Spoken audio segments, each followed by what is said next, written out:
There'll be podium. Rich is going to remain at the podium. What I'm going to do is I'm going to prepare an email. He's not doing any presentation. At that point,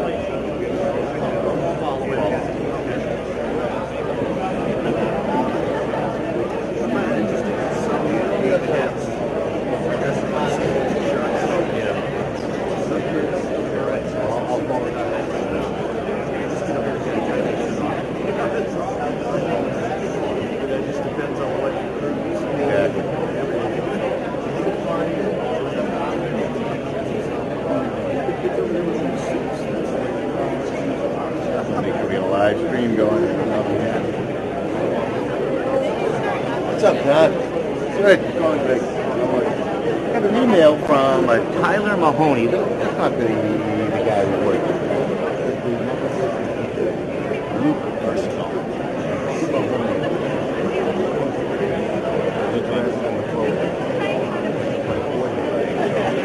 Yeah, they want to do it, so they just need that. They just want to buy that thing that you're talking about. Okay, yeah. So if you just point us in the right direction, I'll go get it. And then download the program. Yeah, and it's contract. It's not going to be free.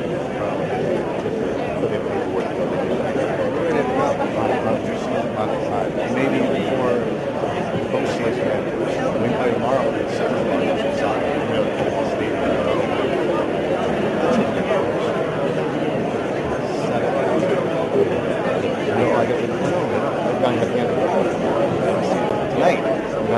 Tonight. Oh yeah, tonight's that game. Yeah. I'll take over there.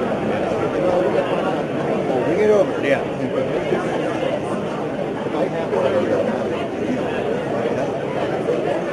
Well, I didn't buy it from you. Yeah. Yeah. All right. I'll see you tonight. All right. Thanks.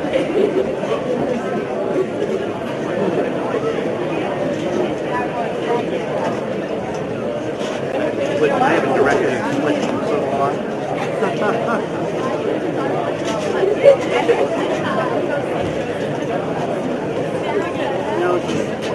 Is there an option for a TriCaster to get an actual switch on board? Yeah. I thought so.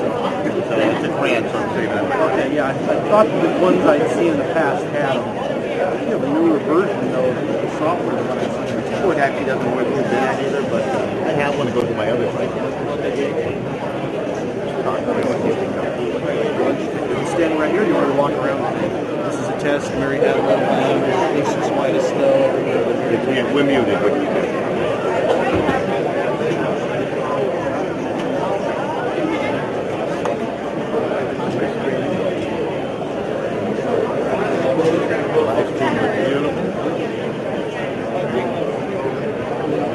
So I noticed that there were 3 breakout sessions.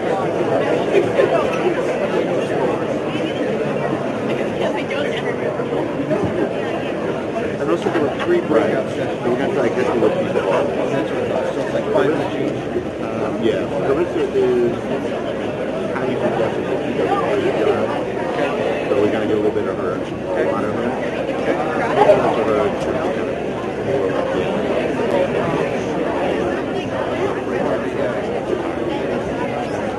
We'll try to get off the panel. Yeah, I think we don't know a little bit of where these 2 are in the other room, but where's this one? We'll find it. Yeah, I'm just trying to get familiar with this.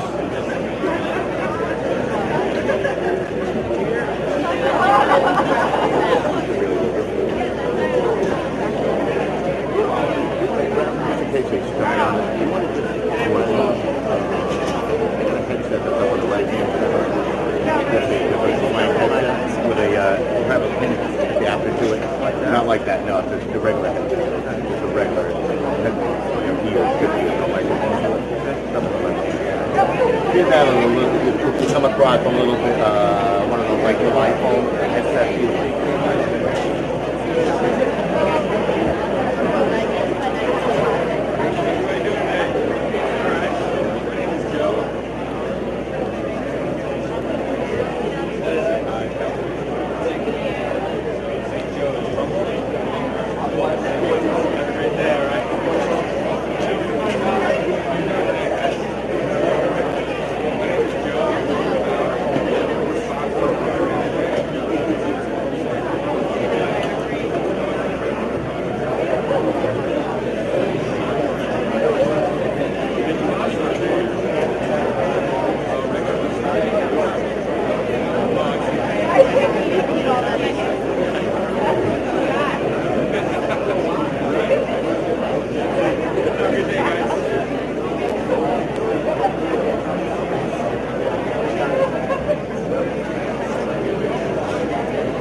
morning, everyone. If everybody can find their seat, we'd like to start our program.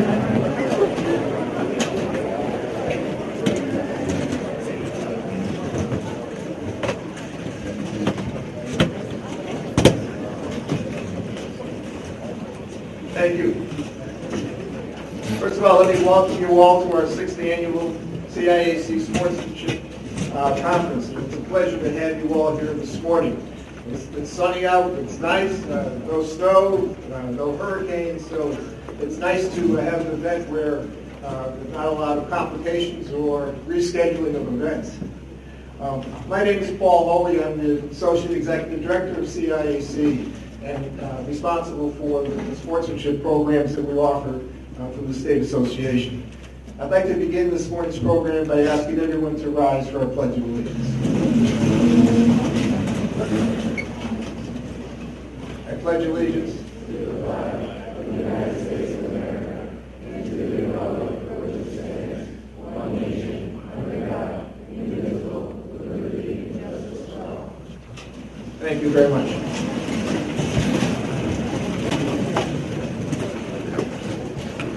Today we're fortunate to be actually streaming our conference live through Play On Sports and the CIAC network.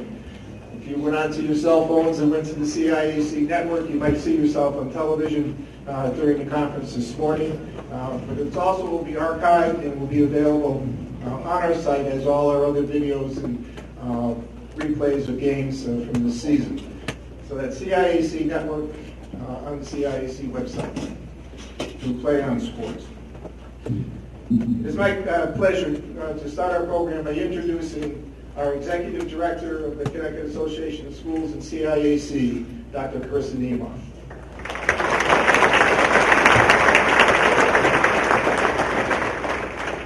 Well, good morning, everybody.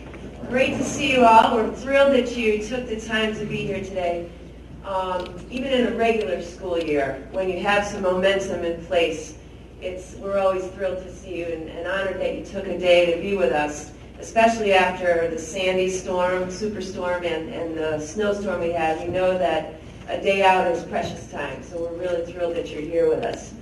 I'm on the agenda for about 20 minutes to take you through some standards for sportsmanship and things, but I want to, before even doing that, I want to say thank you to the Aqua staff. If you're a staff member, just raise your hand there. The Aqua is an unbelievable facility. This is great. Thank you so much for terrific setup and terrific food coming later on.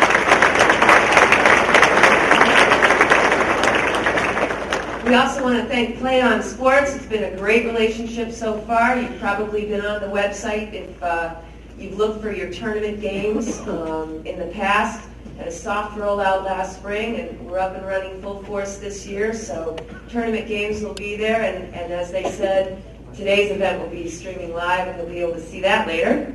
We want to thank Empower, one of our sponsors. You'll hear a little more about them later. And we also want to thank the New England Council. They're the group that organizes the New England Championships, and they've been a great supporter of this event as well. So why are we here for a sportsmanship conference? I think there's a lot of bad press, and you guys have probably all seen it. The media, they love to get something that has shock value to it and make it go viral. And unfortunately, a lot of people see what happens in the media, and they kind of paint the fence one color and assume that sportsmanship is just in a terrible state and crisis level, and there's just none of it anymore. And where are we going? But I don't think that's true, and we at the CIAC don't believe that's true. But what we do believe is that there's a certain element of irony when you think about sportsmanship as a concept. And that if you were to ask anybody on the street, do you think sportsmanship is a value worth upholding? And do you believe that it's important? I think you'd be hard-pressed to find someone that said, no, I don't think so, it doesn't matter, sportsmanship's low on the list of priorities. Yet, it's some of those same people that lose their control and their sense of perspective and demonstrate poor sportsmanship. And they fly in the face of their own values. And that's what I think is in a state of crisis, if you will. Not that we don't believe it's good, but that we're not following our belief with our actions. We're not walking the walk. And I think sportsmanship is just one of the qualities that we as a society are finding it to be challenged. You know, it's certainly something, sportsmanship, you need it for more than just athletics. You're going to need it for anything you choose to do in life. So we're hopeful that today's conference brings some much needed attention to sportsmanship and also helps you think about some of the other skills and attributes you'll need going forward and some of the ways that you as a student leader can bring this message back to your schools. And that being said, we know that you all are super student athletes and student leaders. I'm guessing that you were probably handpicked to be here by the leaders in your schools, athletic directors, principals, coaches. So another piece of the irony is you're probably not the ones that need to be here today, but you are the ones that are trusted with taking the message back to your schools, back to your teams, back to your colleagues, your peers, back to the adults in your building, to your school communities, to your larger communities.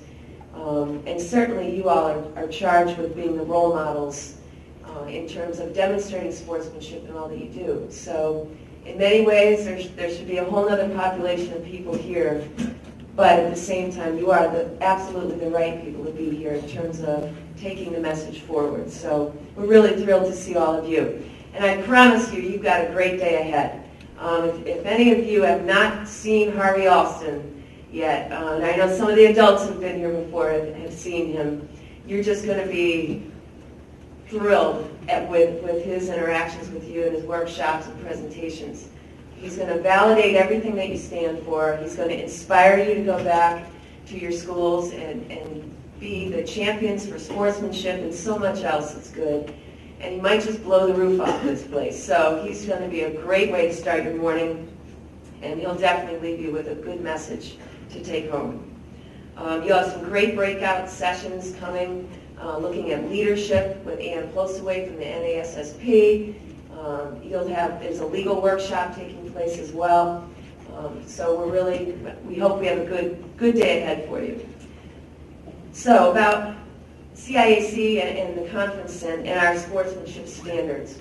You've probably heard about our standards to some degree because you've gone through a ratings week. Well, here's some of the background as to where this ratings week came from. Let's see if we can do this. About 5-6 years ago now, the CIAC put together a committee of students, coaches, officials, athletic directors, and principals, and we wanted to start a formal kind of initiative around sportsmanship. This conference is one piece of that, but in the bigger realm, we decided to put forth some standards around a theme that sportsmanship is everyone's responsibility.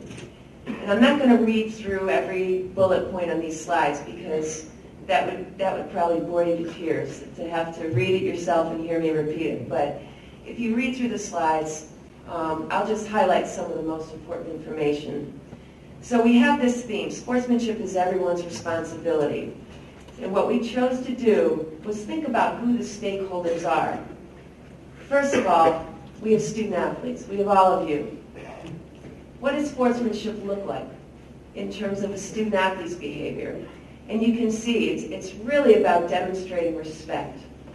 Respect for yourself, respect for others, respect for the game, respect for fans, anyone involved in the activity.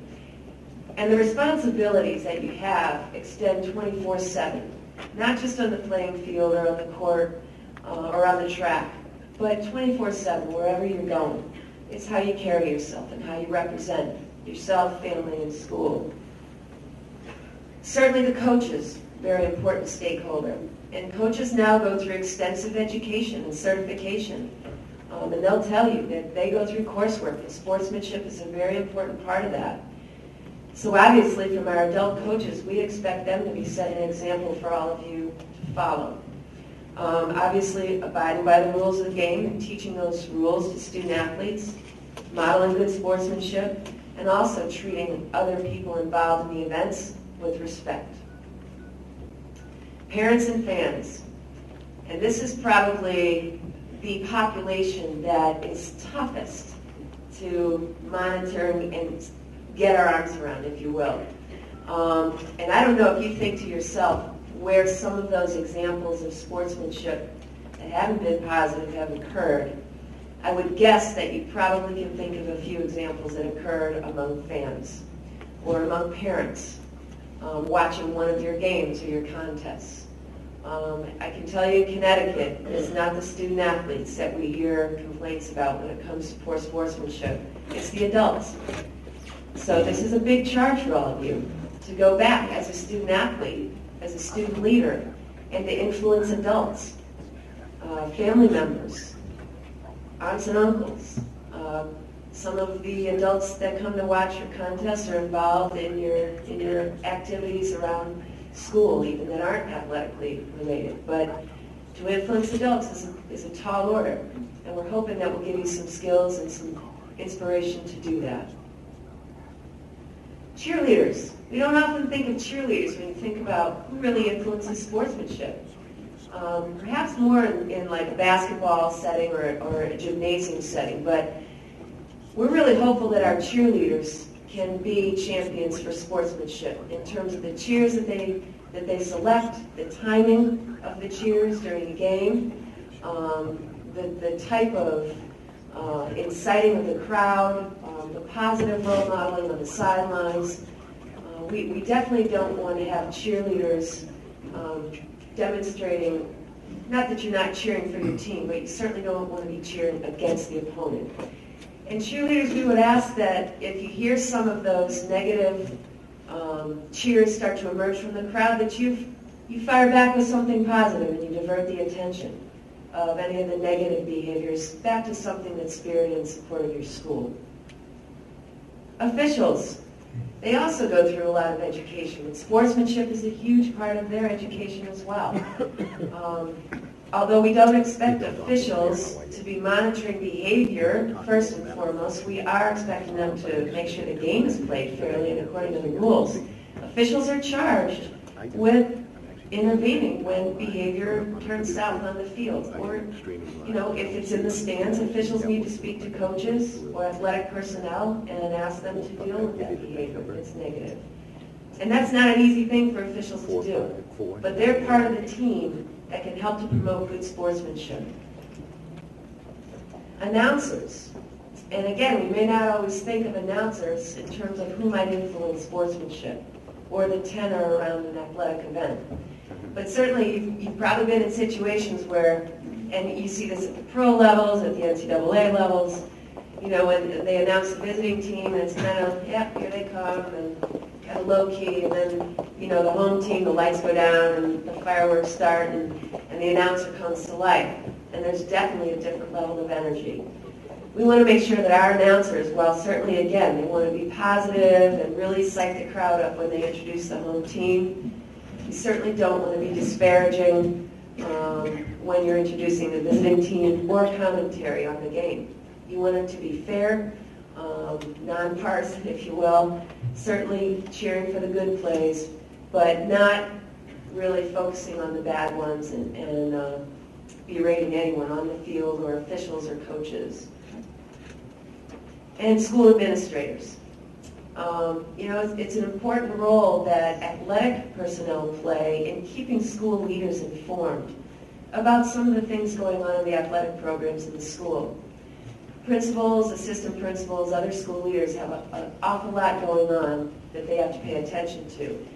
But it's something for them to always appreciate that the athletic program in a school is really a catalyst for the community, and probably the most visible part of a school-wide program than any of the other things. It's the student activities, especially athletics, that townspeople come out to see. And we want to make sure that our school leaders are up to date on rules, that they value sportsmanship, that they're demonstrating support for your initiatives as student leaders, and certainly that they celebrate the good things that are going on with sportsmanship in their school. So, going back to our theme, sportsmanship is everyone's responsibility. And at the CIAC, we try to implement programs for each of those stakeholder groups, for you student athletes, coaches, officials, administrators, Not so much for parents and fans, but we certainly try to put forth language and program expectations that we hope schools enforce for them to follow. And I mentioned earlier the sportsmanship inventory and the ratings week. How many of you, just raise your hand if you participated in a ratings week activity with your coach at any point? I'm just curious how many of our student athletes are familiar with, not many? A few, okay. You may or may not actually do that. What we decided to do is get a sense of the degree to which sportsmanship is a concern across the state with regard to each of these stakeholder groups. So we developed an inventory for coaches to use during what we call a ratings week. And it happens during each of our 3 seasons, fall, winter, and spring. At first we started with 1 week time frame. We've extended it to 2 to give coaches and teams a chance to complete the activity. But basically what happens is during the ratings period, a coach sits down with their team and they rate their opponents that they played during that time period. And what they do, they complete 1 questionnaire for 1 contest during the ratings time frame. And then the coach submits that result to the AD, and they file the results with CIAC. And it kind of looks like this. You simply fill out the school that you're representing. You describe who your opponent was, the date of the game, and the level, varsity, JV, whatever. And all you have to do is respond to a set of questions in the form of bullet points, whether you strongly agree, disagree, strongly disagree, or if it's not applicable. So you see, the first thing you would do is think about your opposing team coaches. Did they set a good example for their team to follow? Did they maintain dignity and self-control? So you can see you would go down each of these bullet points, and you as a team would be able to respond. Do you agree with that statement? Do you disagree with that statement? Do you strongly agree? You do the same for the student athletes that you competed against. What was their behavior like with regards to sportsmanship? Did they avoid taunting, baiting, physical retaliation, win or lose graciously? And you get a chance to think about that contest, your opponents, and then respond to each of these questions. For the officials, you get to even respond to how the officials were during that contest. Were they fair? Did they stay calm? Did they encourage and enforce good sportsmanship? And did they intervene when sportsmanship was an issue?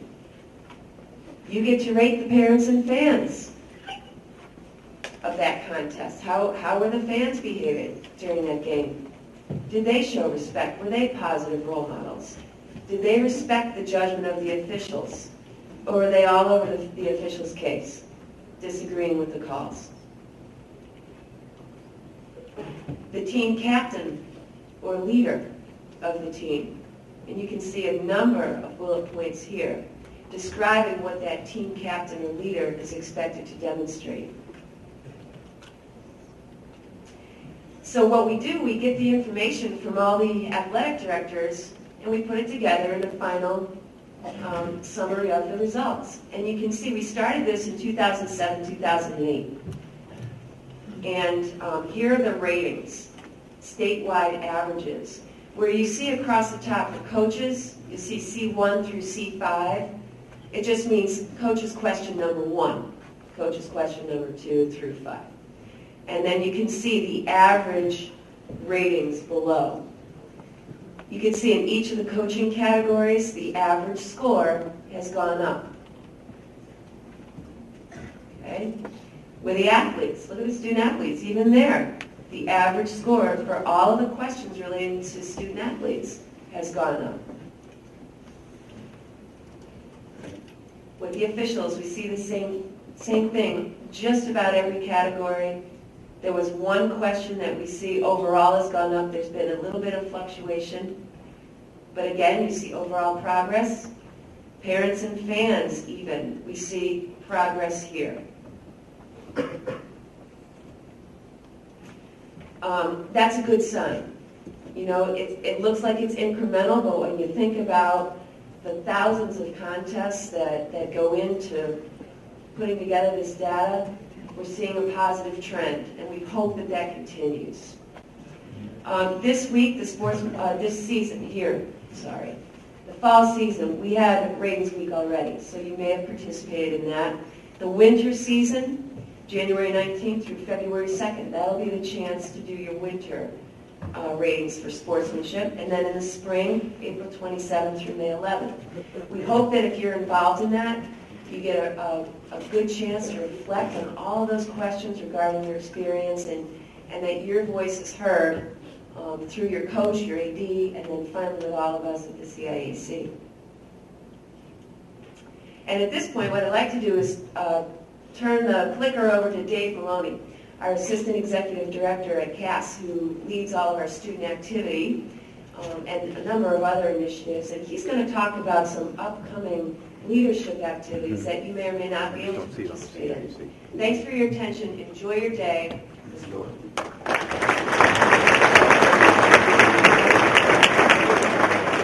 Thank you, Carissa. Before I do that, let's see who's in the house.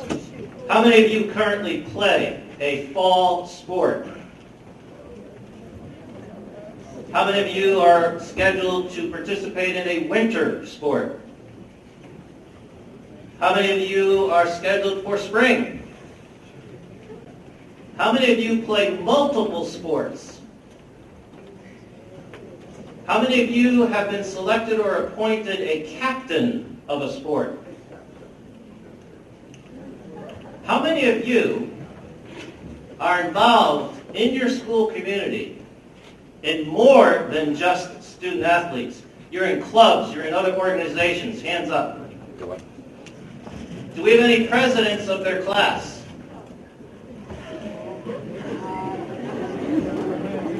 Oh, that got a little reaction. Do we have any student leaders here who accompanied me in July at Stonehill College? We spent almost a full weekend. Hands up. Yep, they're in the house. Not many, but they are here. So, Carissa said that sportsmanship is about everybody's responsibility. Let me put a spin on that. You could ask me any question about sportsmanship. In fact, you could ask me a question about curriculum, assessment, instruction, and I have an answer for you. The answer is positive student leadership. Positive student leadership can make or break the memories in high school. Positive student leadership can yield to a positive school climate where you come to school and you can have fun and you can appreciate with compassion your fellow student athletes and the members of your classes. Because it is about making memories, and you guys can do it. Today is just the beginning, but the real test for today's conference is what happens tomorrow. I hope that you take some positive action plans, that you hear from Harvey Alston, that you experience with Ann Polstaway. And in that bus ride back to your respective school community, I hope there's a buzz as you are contemplating and talking about ways that you can make a difference. Because you guys rock. You guys can do it. And that's why you're selected to be here today. Please support the other student activities in your school community. Please attend our student leadership conferences. We will come out to your school. We'll come out to your league and move this issue forward. It is so important. And finally, the reason is, guess what happens when student leaders initiate positive change? Guess what happens to school attendance, to the honor roll, to college acceptance, to future careers? You got it. It all goes up. Speaking of a great guy who can make things happen, it's my pleasure now to introduce from Empower, our student leadership partner. And wait till you hear what Empower can do. So let's welcome Joe DeRink.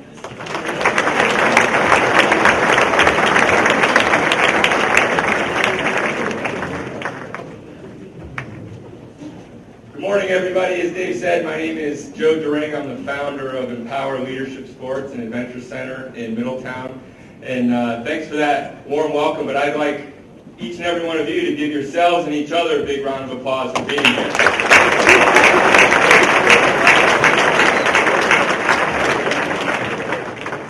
Empower Leadership Sports is a team building and character development center where we base all of our activities around adventure. So there's a lot of zip lining, a lot of climbing, hiking, all that sort of stuff.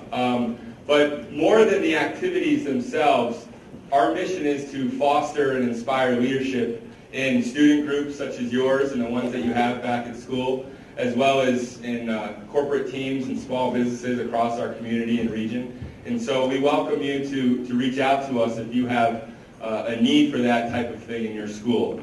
But going forward with today's program, it really is a spectacular program lined up for you today. I want to say congratulations to you all and to your faculty for making the decision to be here today. Obviously, today's conference theme is sportsmanship. So as you explore this theme, individually and collectively, I want you to think about 3 things that each of you can be responsible for individually to make this the very best experience that it can be, and to have those lessons learned and the topics covered today to bring back to your school. And so the first one is, and I'm asking 3 favors, so do these 3 things today and you'll be successful. The first one is be present. Obviously you're here physically, but be here emotionally and mentally too. Block out all of those distractions and all of those worries and concerns that you have back at school. You'll be back there soon enough to take care of those things. But for a few hours today here, really concentrate on the topics and activities that are being presented to you and that you're going to be asked to participate in, because that's really where the learning will take place. Don't just check the box today. The second one is be aware of the way you communicate with one another. Everybody here has different perspectives and ideas on the different topics that you're going to cover today. So embrace one another's differences, respect one another's ability to voice what their perspectives and ideas are, and really appreciate one another today. And then the third thing is, contrary to popular belief, the most popular communication behavior is not with the mouth. The most effective behavior is with your ears. And so be a good listener today, take in what everybody has to say, and then when you've heard everybody else's perspective and ideas, and go ahead and offer yours. I think that would be the best way to have a good share of ideas. So that's my 3 bits of information and 3 favors that I'm going to ask of everybody. Everybody with me on that? Everybody good? All right, great. Perfect. So once again, have a great day. Thanks for being here, and we'll see you around throughout the day.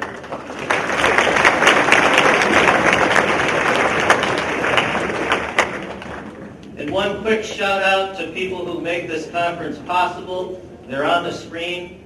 So let's give a huge round of applause for our assistants.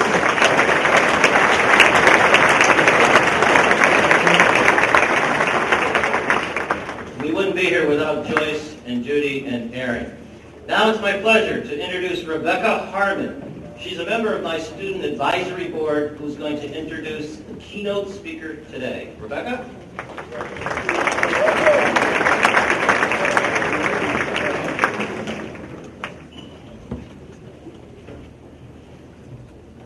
Good morning, I'm Rebecca Harmon, a senior at Lyman Memorial. I've seen the next speaker multiple times, and each time it's just as exciting and insightful. Harvey Alston is considered one of the most dynamic, high-octane speakers in America. His unforgettable words of individual responsibility for achievement have improved spirits, spurred growth, and changed lives. His powerful, soul-searching presentations uplift audience to a higher standard and to a level where they strive for only the best. Harvey Alston believes in solitary achievement, shared accomplishment, and dignity of human beings. I'm proud to announce our next speaker, who's back there, Harvey Alston. Hey, hey! Great job. I like that. My young people. I want these tables right in here to stay seated for a minute, and because of the cameras. But I want everybody else to get up and face this way. Everybody else, get up. Get up off your seats. There you go. All right. Now, what we're going to do is do a little roller coaster today. I know you've been sitting there. Oh, yeah. And you guys are going to have to do it from your seat, because if not, you'll block the view of everybody else, okay? Now, if you get on the roller coaster, you go on the roller coaster ride, the first thing that they ask you to do on the roller coaster is to what? Strap in. Strap in. Who said that? You the winner, girl. You the winner. Come on up here with me. Come on up here with me. Enthusiastic. I love it. I love it. All right, so show them how to strap in. What do we do? All right, let's get everybody to do it. All right, reach up, everybody. Grab your strap. Pull it down. Boom. Now what happens? We start going uphill, right? And all right, here, I'll do the sounds. All right, we got to lean back, right? You got to do it with me. Everybody now, come on. Lean back. We're at the top. Here we go. Oh! Hands up. Oh! Oh!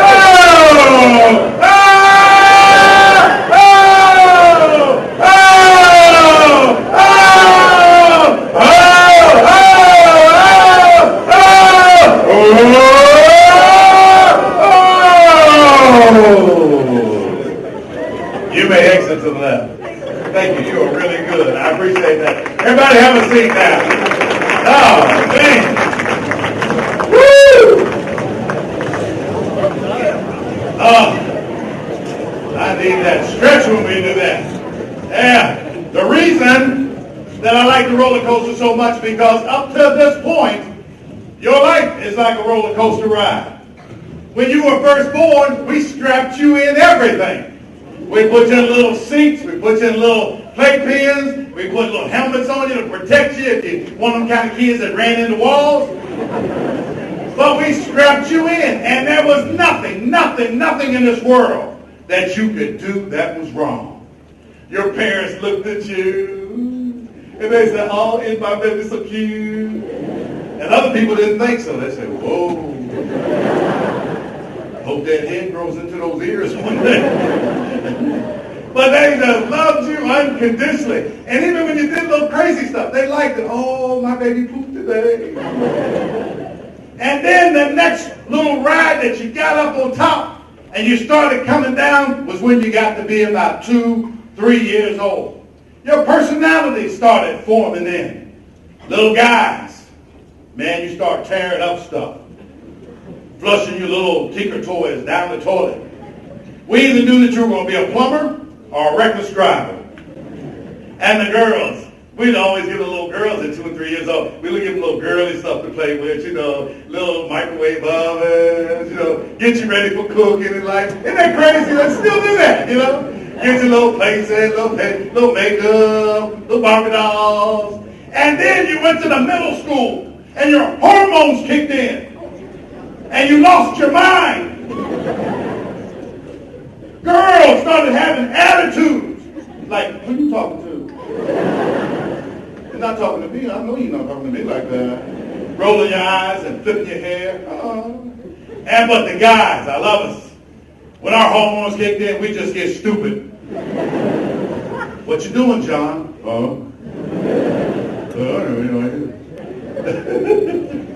I love it. And then we get you at this age where we bring you to this beautiful place here, the Aqua Turf, and we tell you we want you to grow up and be great leaders in the world. But something keeps pulling you in society, because as we, the coaches and administrators, all talk about this fantastic life for you to do what's right, society tells you just the opposite. Over here, we tell our ladies, dress with dignity and respect. But who do we give the money to? We give it to Snooky over here in Jersey Shore. We tell you over here on this side, oh, You should find somebody and marry them and love them for the rest of your life. Huh? Over here, who do we give the money to? The Kardashian gets married 78 days and keeps the ring. Huh? We tell you to get a quality education and be smart. And who do we give the money to? Over here, Honey Boo Boo.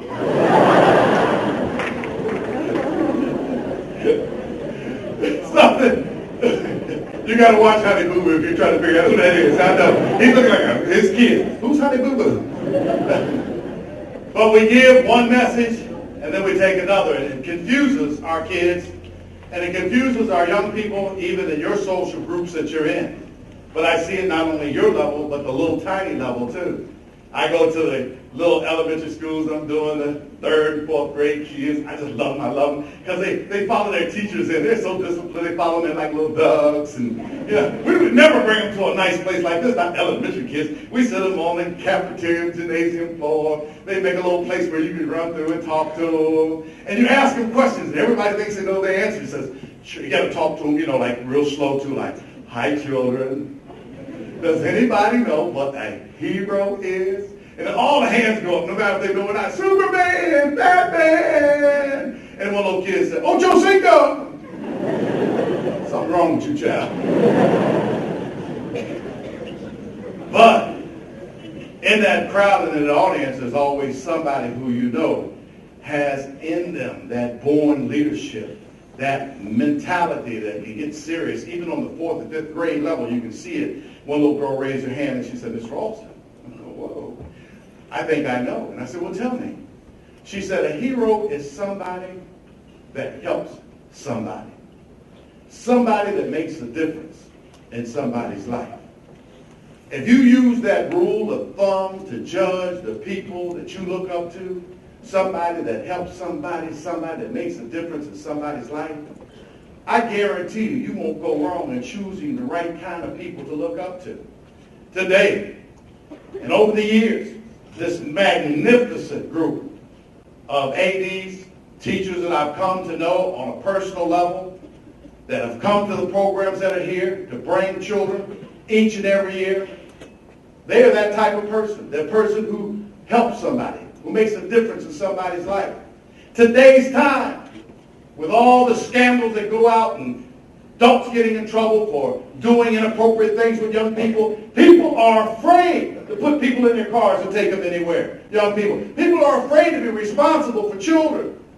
They're not, because they care with all of their heart. They love you. They get criticized. Oh, you leaving school again? You taking all them good kids with you? I got 5 knuckleheads. You should take them out of my class. They know it, but they do it anyway. And they know that it's a responsibility on them to be accountable for you and your behavior while you're away from the school grounds. Not many adults would take that on. Especially they do it with no compensation or anything like that. And then your organization here in Connecticut, they're one of the leaders on putting on sportsmanship. Not only on this level, but on the New England level. Keep showing the nation what we can do for good young people like yourself, who were chosen because you are the best, and they believe in you. Now, I don't know about you today, but I tell you what, we got some heroes that are sitting right at your table, and you need to show your appreciation by giving them a round of applause. Give it up. Give it up. Absolutely. I always look for a leader in the group. I need one person. One person. Right there. Come on up here. See, these girls, they just jump out their seats. Guys, they're beating us to the draw. You can use the steps, all right. There you go. Yeah, you take your step up there. There you go. All right. Now, I'm going to give you these 5 cards. One of them will belong to you. The other 4, I'm going to have you pick. Now, I'm going to have you try to do a little diversity up here. So diversity on all levels. You got to get a male. You got to get somebody from a different ethnic background. Okay, try to switch it up a little bit. Somebody a little shorter, somebody a little taller. So I'm going to ask you to do that with the 4 remaining cards that you have. Look out in the audience. See if somebody raises their hand, and you can pick them. And you are in charge.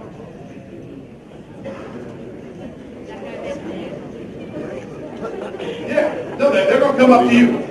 Yeah, you make them come to you. You in charge.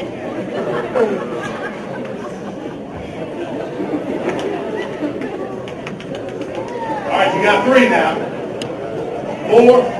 That's 4. You got all 4 of them? All right, hand them out randomly to them.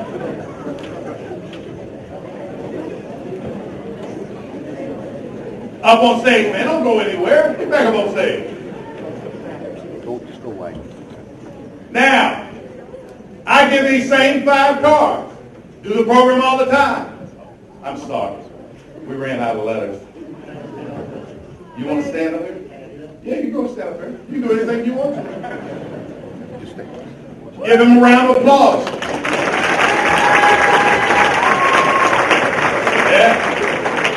There's a man that wants to be involved. Don't take me out the game. Put me in, coach. I like that. I give these same 5 cards. The 5 intelligent little 5th grade kids. And by now, they've already figured out what to do because, see, 5th grade kids know how to work together, know how to play together, and know how to figure out little simple things. 5 little 5th grade kids. By now, figure out what to do. All right, give it up for them. Give it up. All right, check this out, everybody. Check out this young man here. All right, here we go. Come on, look at me, look at me, look at me. What does this spell? Happy. Say it again. Happy. Happy. I'm so happy. I'm going on. So happy. You really convinced me that you're happy. Here he goes. What is spell happy? Man, come on, man. You got to get fired up in life, man. You see, that's what happens. You can't convince me that you're happy because you go happy. I want you to try it again. Give me that happy. Happy. Oh, you'll be all right one of these days. I love it. I love it. Don't let any external forces change your internal force of who you are. If it's raining outside, snowing outside, that has nothing to do with who you are. You can be happy in the rain. You can be happy in the snow. You can sit there and say, it's not nice today, but one day it will be. Don't let anything mess you up like that. You have friends around you who'll come and they'll try to download their sadness on you. Don't let them download that sadness on you. You say, hey, I'm having a good day. We're going to move on from here. I'm not going to accept all of that mess that you're giving me. This is what life is about. When we are happy, people like to be around happy people. When you see people singing, you want to sing with them. That's what it is about. So we have to get into the mood of changing our own attitudes. Nobody can ride your back, not unless it's bent, and nobody can hold you down in a ditch, not unless they crawl down in that ditch with you. So what you have to do is be the person who lifts people up around them. And your magnetism, your sunshine, will shine on everybody else. Turn my first card around for me, sir. The H stands for the, hold it up a little higher. Stands for the heart. Try it again. Stands for the heart. Whatever you do it with your heart. If your coaches tell you to run wind sprints, run them with your heart.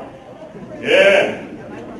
And I hear you over there now complaining. My heart's really in it, right? Yeah, girlfriend. But that'll make you a better player, a stronger person in life.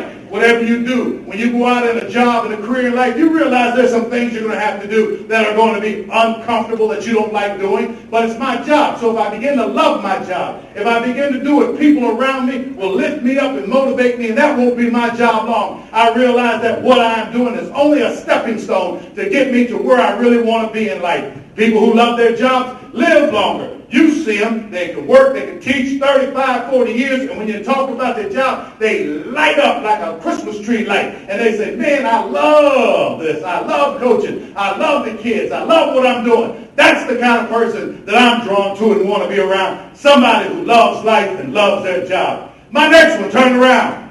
A stands for? Attitude. How many of us know of somebody who has a bad attitude? Don't point at them. What are you pointing at her for? I'm sitting next to you. Girl got a bad attitude, you sit next to him. Oh my goodness. There's always one, there always will be one wherever you work, wherever you are, that will try to steal your sunshine. They got a mouthful of sour grapes in their life. I walked into a place where people were working. Lady was in there sitting in the break room by herself. I'm always energetic. I went in like this. Hey, hey, hey. How you doing? She said, oh, I haven't been feeling well. They told me to get that flu shot. I got the flu shot, and I think they gave me the flu.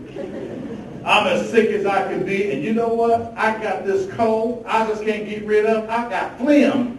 And I was close to her as I am to you, and she started going.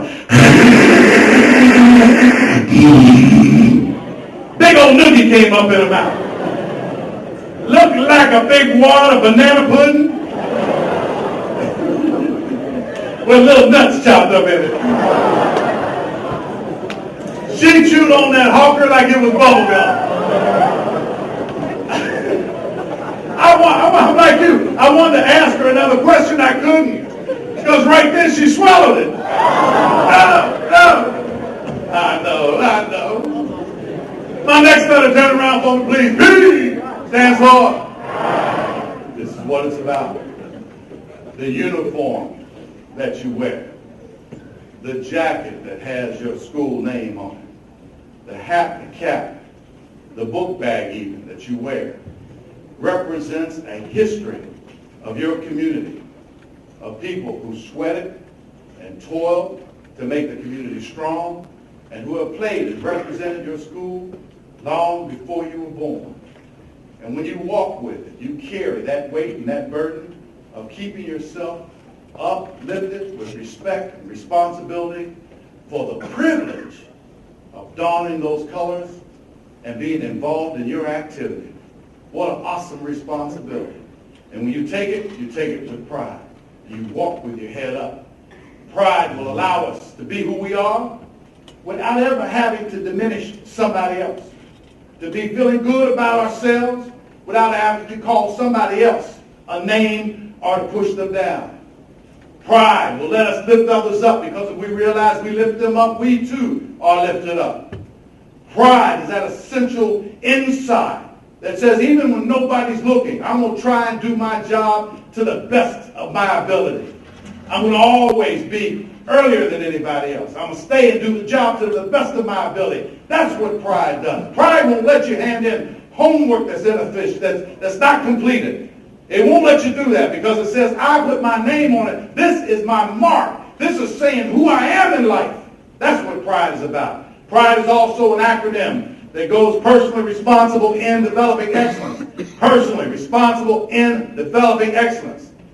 And what it does, it gives you that saying in your own life that if a job is once begun, never leave it till it's done. Be the labor, whether it's great or small. We must learn to do it well or not at all. That's what pride is about. My next one, turn around for me, please. P stands for? People. I like this. We say we like people. I don't think we do. I was talking before the program about the feeling that I have about our nation and how it is separating along economic lines, political lines, social, racial lines. I mean, I've lived a long time, and it looks like right now that we're moving back to an era where we don't get along with each other. How can that be? We've moved and come so far, and yet we don't like people. And our DNA structure are so similar. Everybody in this room, there's only a few DNA strands that separate you. They give you your hair, the color of your eyes, your height, and your differences. You know, but today, I'm going to ask you to give us some help here. We're going to prove a little experiment. Step forward just a minute. I'm going to give you this magnificent, magical power. Wave your card across this entire audience from where you are, magically transforming everybody into the same shade of color. Your card. Yeah, do the card. Wave your card. Okay. I'll come back to you. Lots of pressure up here, isn't it? You ready? I want you to wave your card and give everybody the same color of eyes. All right, very good. You step back, all right? I'm ready for you. I want you to give everybody the same religion. All right. Make them understand that religion in the same manner. All right, very good. So now we have the same color skin, we have the same color of eyes, we have the same religion. We worship and pray in the same manner. Now do you think we can all just... What do you think? Nah. Tall people would unite. Yes, we would. we would build shelves, put stuff way up high. So short people wouldn't be able to reach things. Big guys would block off the lines of buffets and donut shops. Block off the lunch we're going to have today. Eat up all the food and then starve little skinny people to death. People with a lot of hair would unite. And they would make fun of people who are so bald. I allowed you to come up on this side. And you call me what? I wasn't saying you were bald. Just, you know what I'm saying? Try and clean it up. I love your hair.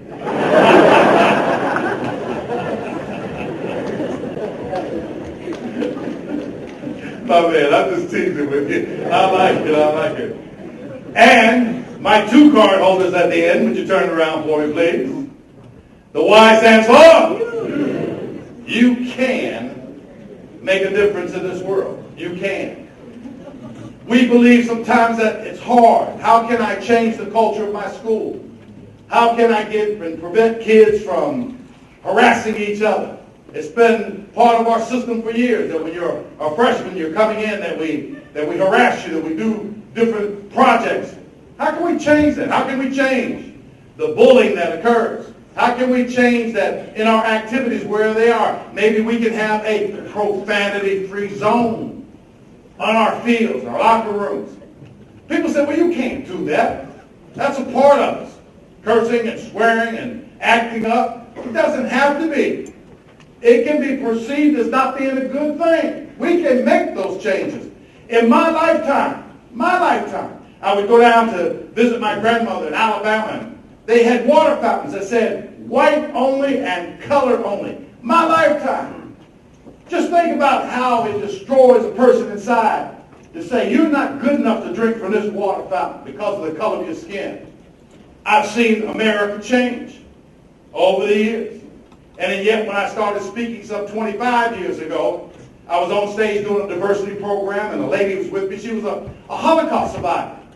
She was in her 90s. She had branding with the marks and serial numbers that were on her forearm. She could have had them in this day and time cosmetically removed, but left them there as part of her program to show that this is a sign of man's inhumanity to man.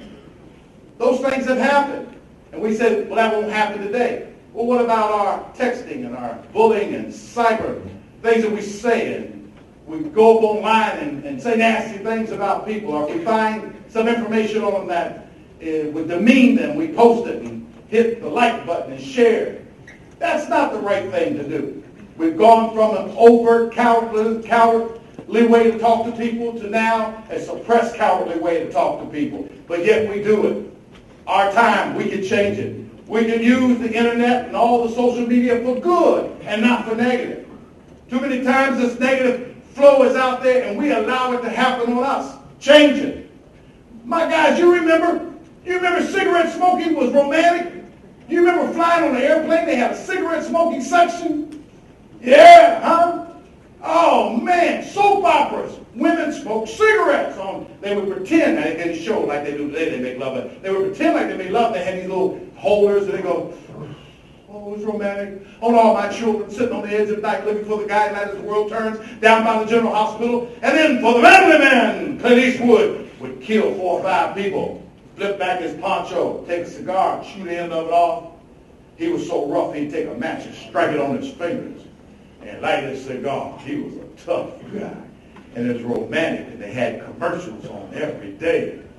And then somebody began to change it and say, you know what, I don't want to smell like an ashtray when I come out of a hotel or a restaurant. I don't want to smell like an ashtray when I'm flying an airplane. It's unhealthy for you. And the wave started.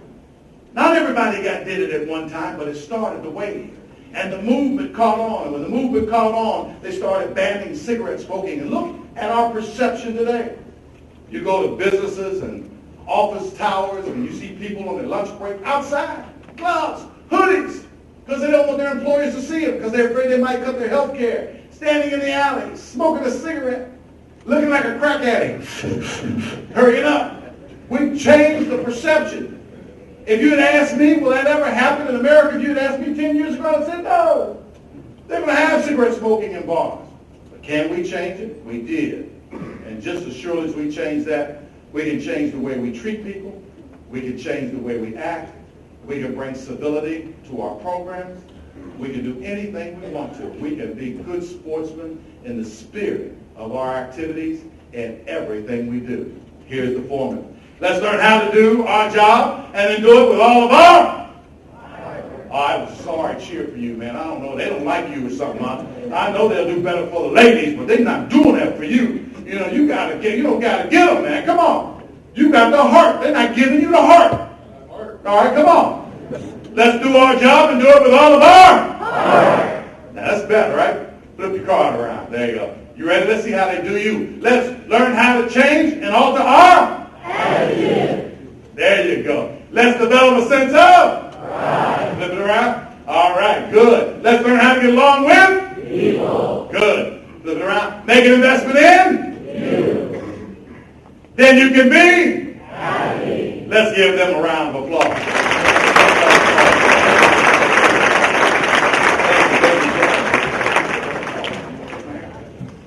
Good deal. Come on. All right, very good. You can put them on the stage. Thank you, sir. Let's give my special man a round of applause. The sixth guy on our basketball team. Thank you. Wonderful, wonderful, wonderful job. I had an opportunity in my lifetime to meet many outstanding people. And today I'm going to give you a couple of stories about individuals that, most people don't know about, but it's really great. 2 Olympians that I had a chance to meet. First one is, in 1970, I was head football coach still then of Columbus East High School. My principal, an outstanding former athlete with the Ohio State University, brought in Jesse Owens to have Jesse Owens do a speech for a Sportsmanship Summit at Ohio State. And after the program, he asked me, he said, would you mind taking Jesse Owens to Cleveland, Ohio, where he's going to speak? And I'm going, whoa, man, the Jesse Owens, 4 gold medal winner in track in the 1936 Olympics. Wow, this is great. Took Jesse Owens up to Cleveland, Ohio. We had a long conversation. Everybody pretty much knows in history, especially the adults here, this side of the story is that Jesse Owens went up there to participate in the Olympics, that Hitler was still alive at that time and a part of that Olympics in 1936. He had brought to the Olympics what he called his best race of people. And he was going to dominate the Olympics, therefore showing that his group of people were better than anybody. I mean anybody, regardless of color, background, anybody worldwide. But Jesse Owens got out on the track and won 4 gold medals, setting 4 world records that day, and proved to the world once and for all that nobody's born superior or inferior to you. When he spoke at his former high school, he went out on the stage and he said, the Olympic tree they gave me, it has died. The gold medals they gave me now have tarnished, and Hitler refused to shake my hand. But I had to prove to the world that greatness is born within. Then he went on to tell me, and here's a part of the story that's not in the history books, said that the NAACP wrote him a letter and asked him to protest. Now let's think about this. He's an African-American man. Here's an African-American organization which pressured him and said, protest the Olympics, do not run, because therefore you will be standing up and protesting for America against racism. Jesse Owens, politely, what a great man too, wrote him back and said, I'm going to do my protesting on the track. That's what I do. I'm not a politician. I'm a track person. And I'll show. Just think how history would have been changed if he'd given in to the pressure, the peer pressure that was around him, even from his own people, which almost seemed like it was right, but it was not the right thing to do. We have to be, as athletes, that have the ability to stand up, and even in the face, not only of our enemies, but our friends, in order to accept and do what's right. Now, I know if he can find that courage at that point in his life, I know today you can find the courage to stand up for yourself and other people. Had a chance to meet another Olympian. Her name was Wilma Rudolph. She was the first lady to ever win 3 gold medals in track and field. Wilma was born one out of 22 children, 21 brothers and sisters, had a form of polio, went out on the playground, asked the kids, hey, can I play basketball with you? Kids, now, huh? They said, go on, cripple girl, because she had to wear corrective braces. Go on, cripple girl, we don't want to play with you. She went to her favorite teacher. She said, I hate the school. I hate these kids. They're always picking on you. But I guarantee you, that woman was somebody just like you who said, look, child, I believe in you. You can accomplish anything you want to if you put your mind to it. And doggone, she did. She started exercising her legs late at night to make them stronger. First thing in the morning before anybody got up, over and over until finally she didn't have to wear those braces. By the time she got to the 9th grade, she was jogging to school every day. Tried out for the girls' basketball team, grew to be over 6 foot tall, weighed a little over 100 pounds. Legs never got really big, so now the kids still teased her in high school. They called her Skeeter because her legs looked like little mosquito legs. She came back her senior year and showed them. They had an undefeated season. She won a full scholarship to Tennessee State University. They saw her participating in track. They asked her to participate in the Olympics, and she did. And she became the first lady to ever win 3 gold medals in track and field. Wilma Rudolph, 1 out of 22, a crippled child, born into poverty. I know if she can do it. Doggone it. Come on, help me out now. I know that. Come on, I know that. You can do it. Only if you're willing to try. There's no obstacle that's too hard for you. There's nothing in this life that's too difficult. You can accomplish greatness when you put your mind to it. All of these tables, from here, let me get down off this stage here. From here over to this side here. All right? I'm going to give you the word good. Say the word good. Good. I like that. These tables, from right here, all the way over, let's see, I won't give you too many, all the way over to here, right here. Your word's better. All right, we got the word better. Say the word better. Better. All right. Everybody that's left over here on this side, all the way in the back of the corner. Can you hear me back there? All right, your word is best, but don't say it right now. I want to hold you on that one. Don't say the word best yet. Let me go back over here to good and see what good can do. All right? Over here. Say the word good. Good. Boy, that's a sorry good from this big side. You know you got more people in your group than the rest of them? Did you realize that? Do you realize I'm up here running on the stage? You will give an old man a heart attack running across the stage at this age. Huh? I'm up here dancing on one foot, and that's the best you with all your little energy and your youth can give me? What's wrong with you, good? Say the word good. Good. Oh. Come on, better. Come on, better. Let's show them what better can do. Say the word better. Good. See there, good. See there, huh? They were louder than you. Come on, good. Wake up over here. This is the sleepy side. Say the word good. Good. Oh, better. And finally woke them up. They're coming after you. They're coming after you, huh? And I know you're not going to let this little group show you up over here. Come on. Say the word better. Yeah. They didn't let me down good. They didn't let me down. They were right on it. Bam! I love it. All right, over here. My best group. You don't have the numbers that everybody else has, and you're spread out all over the room, but I still believe that you are the best. You got a one-shot deal over there. Oh, here we go. There we go. Say the word back. I love it. I love it. Oh, man. Now, let me tell you something. We'll come back over here to good. Because good, I don't want you to think it was your fault. Shh, watch this. Because it's simple. What I named you, you became. When I only called you good, and you sat there and listened to me call the next group better and the last group best, I sucked the wind out of your sail. I had to come over here, prod you, say to you in front of the public, the rest of them, that you weren't good enough, that you were sorry you're good, diminishing who you were. Then I had to ask you and beg you to get louder. You did it because I asked you, not because it was in your heart. And you feel it. And why? Because I lessened the bar and the standard for you. Better over here saw me do that. Better knows that they're better than good. Right out the number one. They weren't going to be lectured. They said, we're at this level here. We're going to take it to another notch. So they did. They threw down the gauntlet, threw down the challenge sheet, and took it to another level.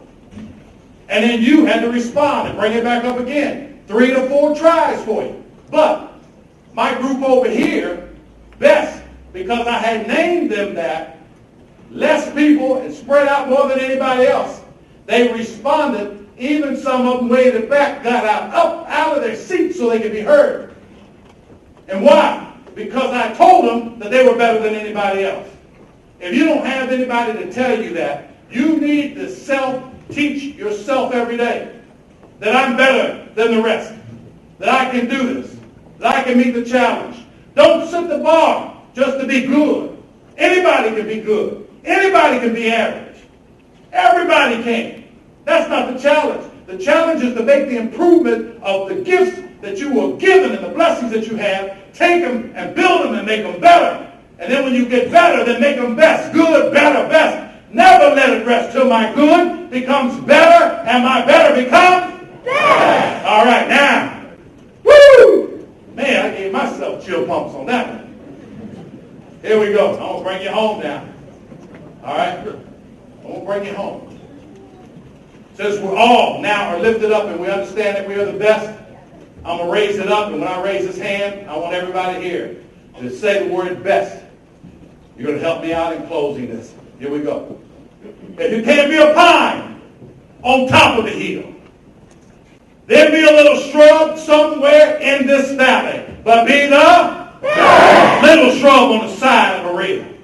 If you can't be a shrub, then be a bush. If you can't be a bush, be one single blade of grass. But by some highway happier make.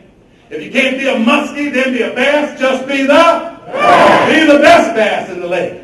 And if you can't be the captain, then be part of this crew. Because there is a job out here for each and every student to do. Now, some days we're going to give you some greater work to do. Some days we're going to give you some lesser work to do. But the task that you must do, it's near and it's clear. Oh, man. You hear me? It's near and it's clear. If you can't be a highway, then just be a trail. If you can't be the sun, then be a star. See, it isn't by our size that we win or we fail. No, you must be the absolutely very best at whatever you are. Thank you so much for having me here.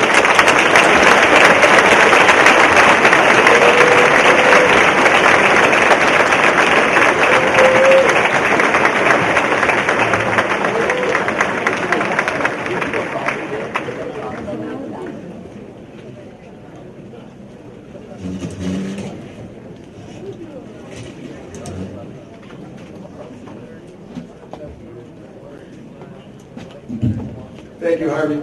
Let's hear it again for Harvey Alston.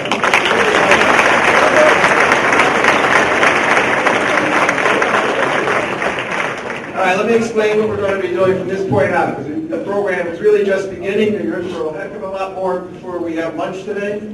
What we're going to do for the students, we're going to have 2 breakout sessions. We're going to ask the students from tables 1 through 31 to remain in this room. From 32 to 64 to go next door into the room adjacent to us.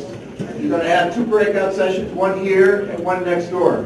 When those break, the students are going to switch rooms, and then you're going to have a second breakout session.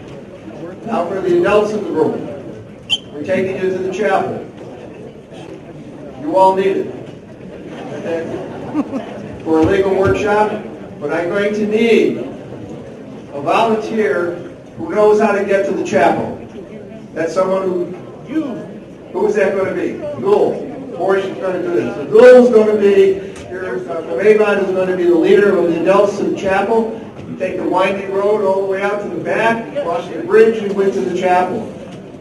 The adults will have their conference from 10 to 11:30. The students will have 2 45-minute breakout sessions in this room and the room next door. So at this time, I'd like to sit at tables 31 through 64, 32, 64 go next door. And anything else off to the chapel, and everyone else remain in this room.